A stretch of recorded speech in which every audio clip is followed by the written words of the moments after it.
welcome to Local Theologians, a podcast from Midwestern Seminary's Global Campus. I'm your host, Travis Montgomery.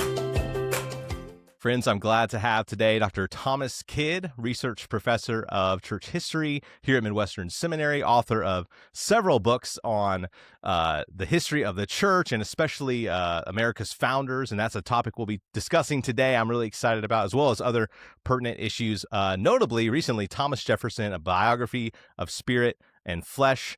I'm so thankful for your time here, all that you do for our campus and our students, Dr. Kidd, and I'm just glad that you're here on our Local Theologian show.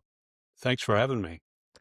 Yeah, I'm excited for that. I also want to make sure I know that students who are watching this or potential students who are watching this know about your upcoming class, that when this releases, they'll have the opportunity to sign up for our live class, which is an online class where we're doing this sort of a thing. We're doing some kind of video call via Microsoft Teams or whatever it will be on church history of Christianity 2, grad and undergrad students. I want to talk a little bit more about that before we're done, but I just want to mention it now so that people know that that's something that they could sign up for. But Tommy, it's really great to have you here. I know there's a lot of things we could talk about, but there's one topic that seems to always come up.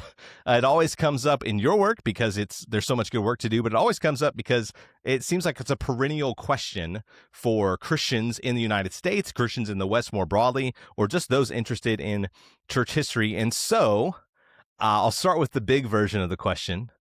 Dr. Kidd, was America founded as a Christian nation? Yeah, that is the question, isn't it?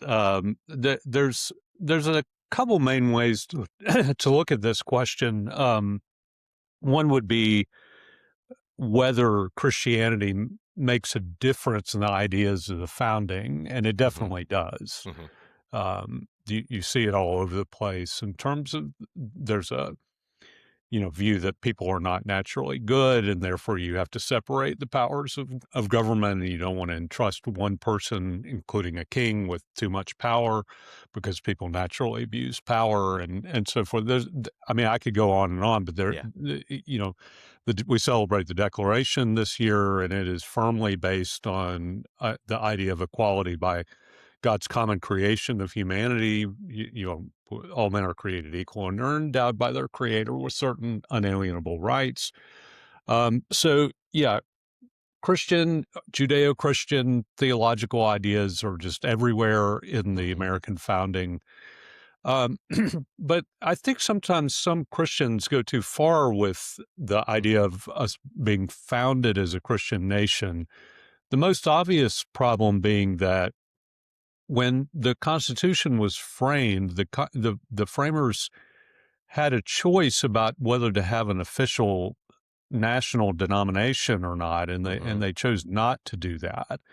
And that was in stark contrast to England, the sort of mother country. They had the Church of England, which had tax-supported, legally protected status in English law, and it still does today.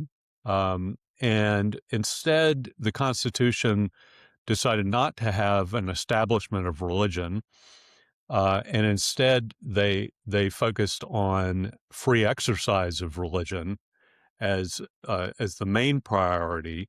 And when they did that, there were a lot of evangelical Christians, including especially Baptists, who were thrilled that the national government did not decide to have a state church, but instead wanted to emphasize freedom of religion, because that's what the Baptists always wanted.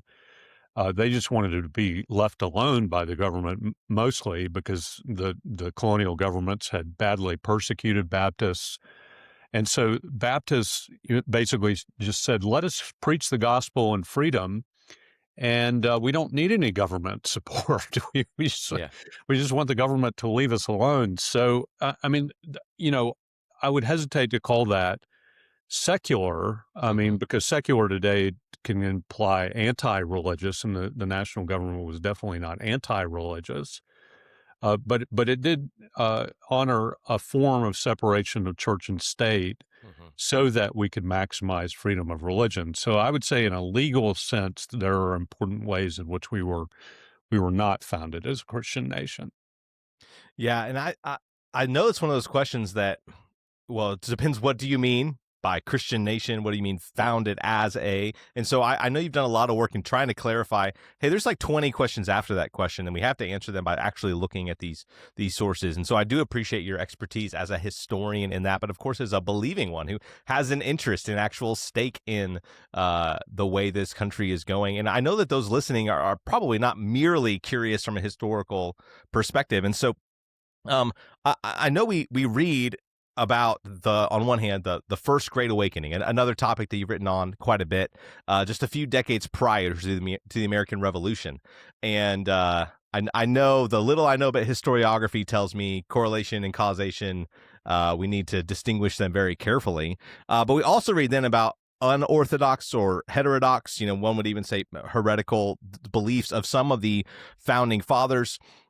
What are we supposed to learn from those two related historical facts as we think about the founding and our status as a country?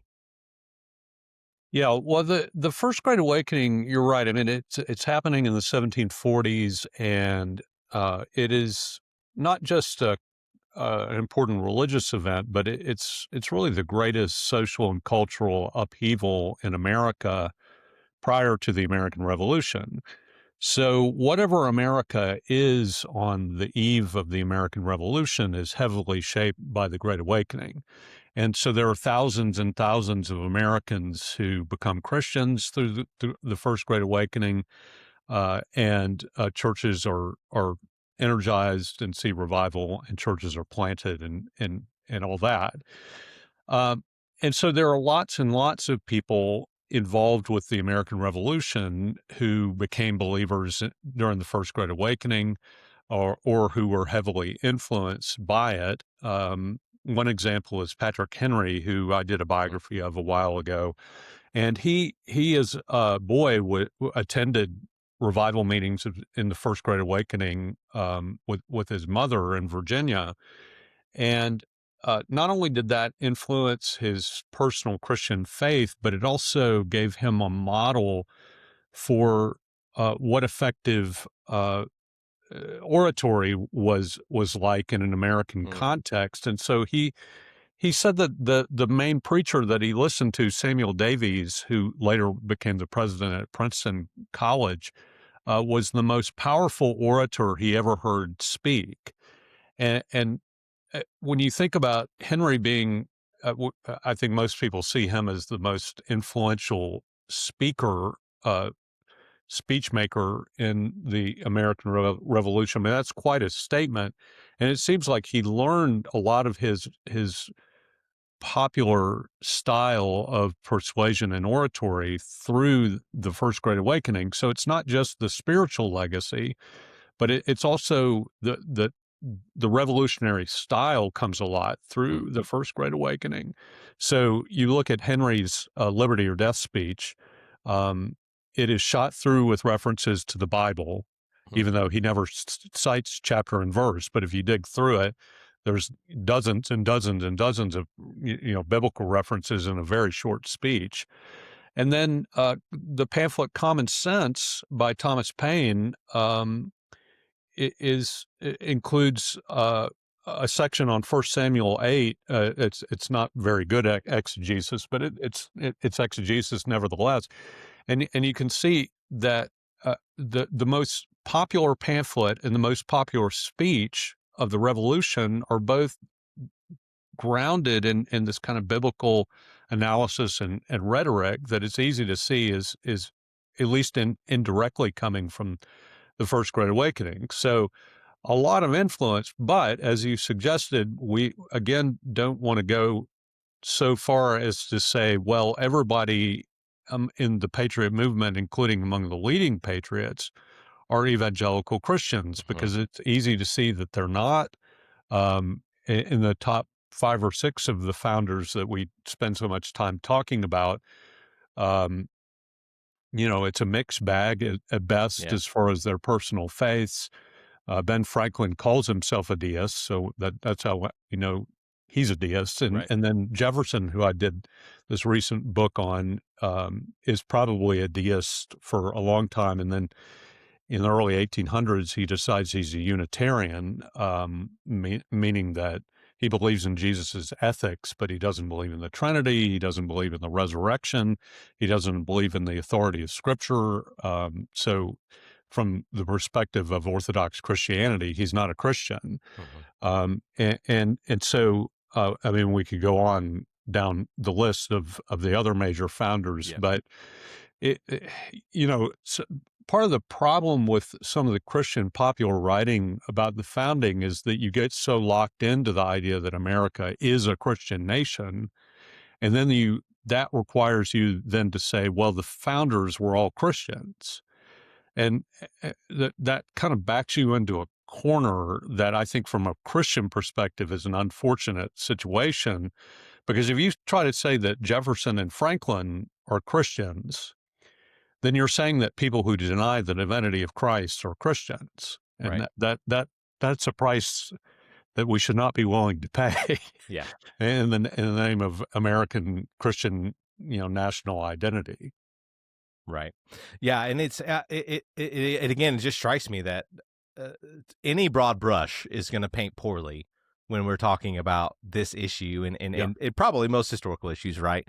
But especially here, and yet again, it does strike me as one that it does seem to be relevant to us continually. And so, just to stop for a second and give a little rationale about like why even discuss a topic like this one for a show like this one, it's titled "Local Theologians," which is in some ways a play on the fact that it's a resource of Midwestern's global campus, our online programs. And so on one hand, there are hopefully people tuning in here watching this who are not in the United States, and nevertheless can learn from this sort of approach to history, can take this as a test case as they think about even constructing what would be a biblically sound and historically aware sort of a political theology, there, which is an area I think that many of us evangelicals are trying to recover in some way or another, to remind ourselves, now, why is it that I think that there should be a separation of church and state? And I think that there are many who are realizing I have some more reading to do there. And of course, as Baptists at a Baptist institution, we know where we stand. But if you're like me, there's reading to do to understand why and how to flesh that out. But nevertheless, if you are in the United States of America, or you're influenced in any way by the United States of America, which is to say, if you're alive today, I think, then to be a local theologian is to be one who's on the other side of the American Revolution, which I'm sure you would agree has global implications, or it has had global implications. But also, it's to be one, probably, if you're in the U.S., where people in your church are asking this question, maybe in a way that they didn't before, or if they were asking it in the 1990s, they were listening to different voices, perhaps, about it. It was the radio, or it was the news segment, and now it's the social media and the algorithm. And so I want to give a plug there for works like yours and classes like your upcoming class. But I also want to then stop and zoom out and ask this question that we've prepared: why, in general, study historical questions like this one? Or maybe, to put a finer point on it, why does a pastor taking or getting an MDiv degree need to study church history and need to study history more broadly? Why do we study these sorts of things as just ordinary Christians and ministry leaders? Yeah, well, I mean, there's a specific answer there about why study the American founding, and then Sure. there's the question of church history generally. And in America, it's a really easy question to answer this year, because we're in the 250th anniversary year of the Declaration of Hmm. Independence, and so there's going to be even more than usual. There's going to be an expectation, I think, for a lot of evangelical pastors to address America's founding around the 4th of July. Hmm. And that comes up every year, Right. and related issues come up on Memorial Day and Veterans Day. Um, and then in election years, there's also issues that come up. So this comes up fairly regularly for local church pastors about, what am I supposed to say? I don't want to step on any landmines. Hmm. I don't want to unnecessarily offend people. I want to be properly respectful of the American tradition and all the great things that are associated with it. And yet I don't want to get the cart before the horse where it sounds like America is the most important thing and the Mhm. church is sort of serving America. Right. Um, and so, I think properly understanding history with regard to the American founding is really useful to sort those things out. And so you know where to draw the line. For instance, you just have to insist on saying, look, someone like if we're talking about Jefferson or Franklin, they denied the divinity of Christ, and that means they're not Christians. And so, to that extent, we have to somewhat hold at least parts of the American founding at arm's length as Christians to say this is not 100% Christian movement. Mhm. And I think that's useful to sort of pump the brakes a little bit, Mhm. and then it also helps us to understand why we should be so thankful for the American founding and the legacy that it has left, in particular on the issue of religious liberty, Mhm. because that was not taken for granted by the Baptists who were being persecuted and thrown in jail and spit on and beat up and all Yeah. this in the Revolutionary era. And so why were they so excited when the national government affirmed freedom of religion? It's because they just wanted to be left alone by the government so that they could preach the gospel in freedom. And they felt like Right. the First Amendment to the Constitution was such a key development for them to be able to do that. And I think it's not coincidental that commitment to freedom of religion was then followed by the Second Great Awakening of the early 1800s, which was the era of greatest Christian growth in American history.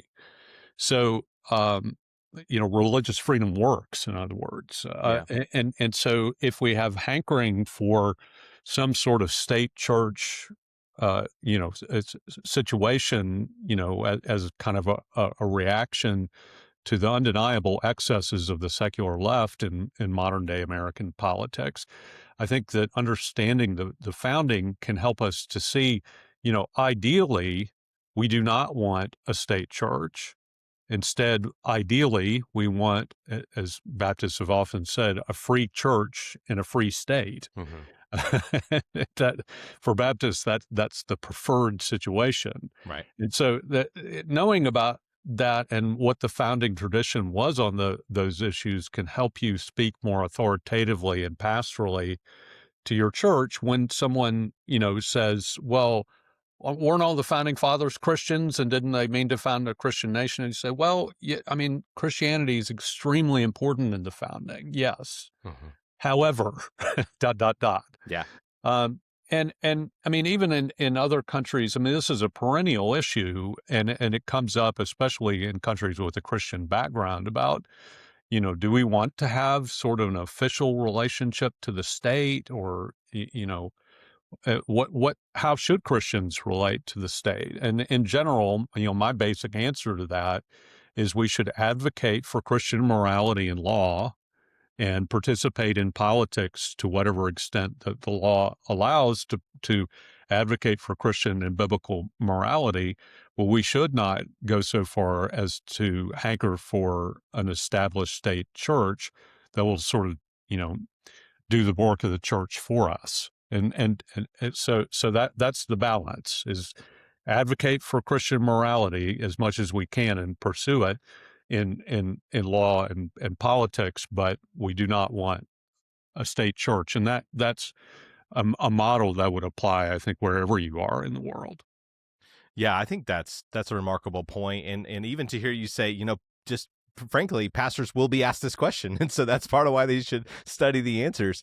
I think if you are a pastor or another teacher of any stripe in a local church setting or a parachurch organization, you are a local theologian, and while you don't have to be expert in everything, and you can't be, you nevertheless need to know uh, what what the people in your church are asking and considering and try to give them the best answer you can.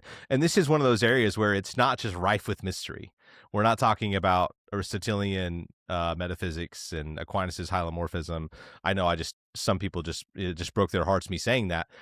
Good friends of mine, but we're talking about things that many people in our churches are going to be wondering about, and so it's a good reminder to me to brush up on these things for the sake of my family and my church, and so I appreciate that.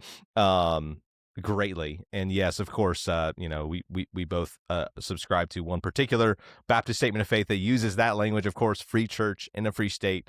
We have another prior episode with Jonathan Lehman, trying to get into more of the biblical rationale for even that sort of approach. I do want to note here, I trust you won't mind your edited volume, Baptist Political Theology. I just, as you answer that last question, I think, although it's a few years old now, really relevant there. And that was with Andrew Walker and Paul Miller. Thank you for reminding me from B&H. I remember being in this office with that book on my shelf as someone said to me, well, Baptists don't have a political theology. And so I could just easily walk to this ginormous volume and say, well, actually, here's a few authors who might disagree with you. And so I really appreciate the work you and others are doing there, and especially from that historical angle.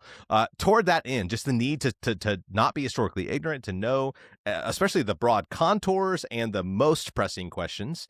I did mention this upcoming live class that you're going to be teaching, Church History 2, History of Christianity 2, that's cross-listed for grad and undergrad students here at our global campus. 8 weeks of meeting like this, working through some text and some writing, getting feedback from you. I'm excited that students get that opportunity. And I want students who are still thinking about it to decide to jump in. What do you hope for that class? How do you hope students will grow, be blessed in that upcoming live class? Yeah, well, it is an opportunity to, obviously, by definition, a lot of our content is asynchronous, and you may have interaction with the professor, but it's going to be more over email and things like that, or setting up, meetings on Teams. But this is an opportunity to take a step in the direction of approximating more of the in-class kind of experience for online students. And I think that that's a really valuable opportunity to get more, literal face-to-face kind of exposure in the class. And in a lot of ways, the class is going to cover the types of topics you would expect to be in a church history too, the Reformation and First and Second Great Awakenings and the missionary movement and, culture wars in the 20th and 21st century and those sorts of things. The students may be struck by there's quite a lot of global emphasis in the class, because I am mindful that with the missionary movement and church growth patterns in the 20th century and 21st century, that the shift, the demographic shift of the center of the world church has gone to the global south. In places like sub-Saharan Africa and parts of Latin America and Asia. And I think that for a lot of American Christians, that still is kind of an amorphous, like what all does that involve, and where do you even start in knowing about that? And so I'm gonna take a crack at that and understanding the growth of the church and the global South in the 20th century. So that maybe, one of the topics that there'll be more unfamiliarity with it for students, but it's really essential because the demographic center of the church increasingly, so in the 21st century, is in places like sub-Saharan Africa. So it really behooves us to know some basic parameters of the story of the church in places like Africa. Yeah, absolutely. And it's our family tree. It's the history of God's gracious providence to his people and his mission through them. And it needs the kind of attention that sometimes requires people to become expert. I trust that some of the people watching this, maybe they can't sign up for a class like that because they've already taken one, but they could pursue a church history or historical theology degree with you at a terminal level. For others, this may be their one shot at a formal class of this sort, but it's just good to know the contours. I know that's been the case for me, with especially when it was time for seminary training. It was I at least need to know broadly, what's the big picture of this map, so that if I'm ever lost in these woods over here intellectually, I have some bearing as to where I am, and I can study more as I need to. So I'm excited for people to get to do that. I appreciate so much your work in research and writing, your work in teaching. What we haven't mentioned here that many people may not know is your avid work as a churchman, to love and invest in, disciple, lead worship for your local church. I just love that trivium about you, and so thankful for your work, Tommy, and thank you for being on the show today. Thanks for having me.